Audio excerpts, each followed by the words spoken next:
Hello, little amigos. Today we're going to talk about ratio. Okay, and ratio is when you think about how things are related to each other in number. Okay, so let's say that you are making cookies at home and you make this really delicious Cookie Monster cookie, which has a lot of sugar. And so when you eat your Cookie Monster cookie, you always end up drinking 2 glasses of milk, okay?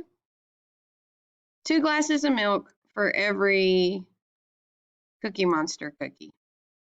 So what we say is the ratio is 1 for every 2. And we could figure out, based on this, if I ate 5 of these delicious Cookie Monster cookies, but since I know the ratio is 1 for every 2, how many cups of milk would I need? Well, we know that since I'm multiplying, this is a lot like fractions. Since I'm multiplying the first one, I'm sorry, let me do this, by 5, I'm also going to have to multiply the second one by 5.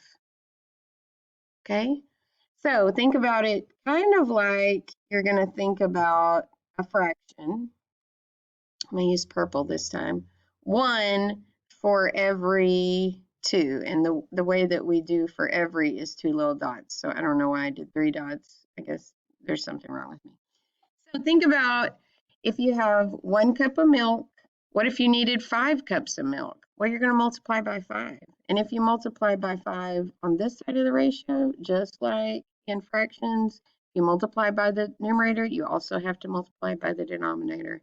So how many how many glasses of milk would I need if I was doing 5 cookies? I would need 10.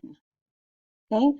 It's really important that you know the phrasing is for every.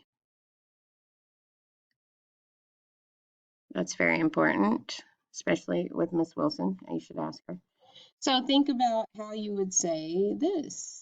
If I put, how would you say this ratio? You would say 12 for every 20. All right, good job, guys.